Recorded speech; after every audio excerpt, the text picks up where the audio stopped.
Welcome back to our Avian Avarice podcast. Today, the topic is, when is the best time to go birding?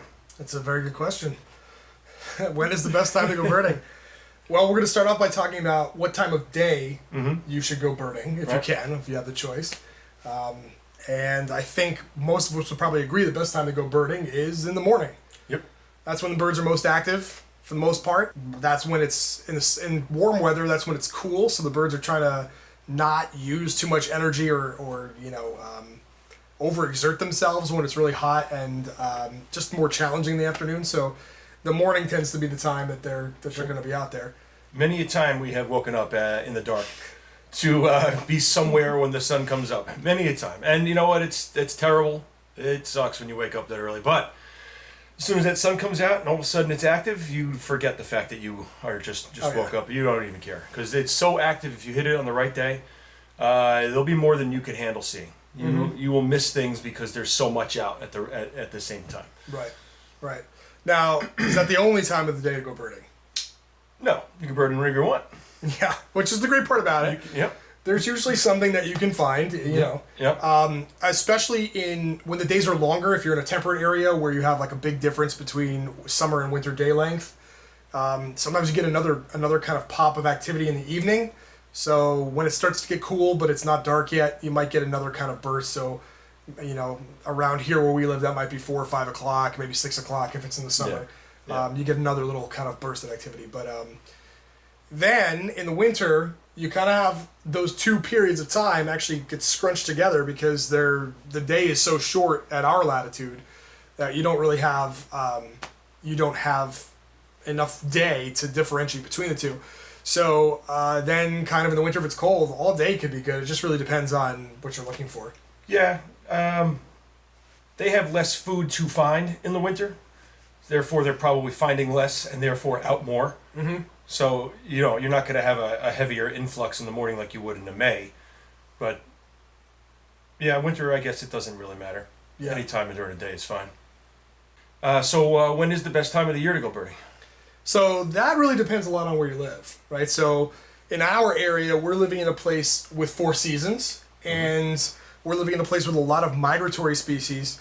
So the best time of the year for us, if we're talking about the most birds available, is going to be during migration, which, depending on where you are, that's going to be different times of the year.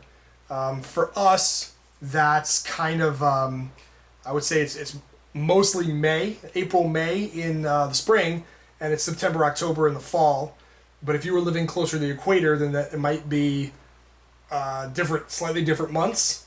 Right. And then, of course, you've got totally different schema for migration in other places. So if you're living in South America, you have austral migrants that are migrating south in the summer, and they're doing a different thing. And then, other places have different timing as well. So it kind of depends on where you live. But generally, you have all these birds that are passing by on their way to somewhere else, and you have this opportunity to see birds that maybe you don't see the rest of the year. Yeah, right. What about if you live like in Canada? So if you were to live further north, like if you're living in Canada or Norway or maybe northern Russia or someplace like that, they're going to arrive there later in summer or later in spring, and they're going to depart earlier. So some of those birds that we see in May might not get there till June, and some of the birds that are coming back to us in September might already be leaving in August. Some shorebirds are even, by the end of July, we have them coming back south again. So migration's kind of actually happening all 12 months of the year, depending on what bird you are. But if we're talking about like the majority of birds, especially migrant songbirds, then you're probably looking at, those high times we said like in May and October or September. Right. We've had a lot of our best moments in birding outside of migration. So what are some things we could see at other times of the year? Right, so in winter's the best time of the year for your waterfowl and ducks, things like that. I know we've had that long-tailed duck a few times in the middle of winter. That's a good one. Red-throated loon, I want to say, was a non-migration part of the year. So you go and check your big bodies of water and hope that there's no ice. So if you have like a mild winter, it gives you more opportunity to scan more water and get more birds. Because if it's freezing up north, they'll keep going south until they find an open body of water. And if that happens to be where you live, then you are going to get a lot of good stuff. Also, right around December, I believe December to March is when the owls do their mating. and you'll hear more active owls calling at night than you will the other 8 months of the year.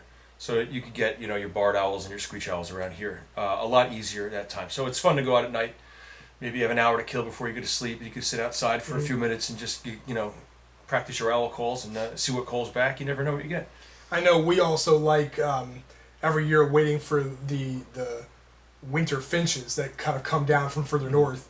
And those are birds that they are kind of migratory, but they don't follow a normal migration pattern that like a traditional north-south. They kind of wander around and just go wherever the food is. So they may be present one year and not another year. And again, where we live, we're looking for those birds kind of anywhere from the fall into the spring. But a lot of times that's the birds you're looking for in January or February when there's really not a whole lot of other things to look for, at least for songbirds, small birds. Those are some things that are kind of fun and challenging to find. Yeah, and that's based on their food cycles up north.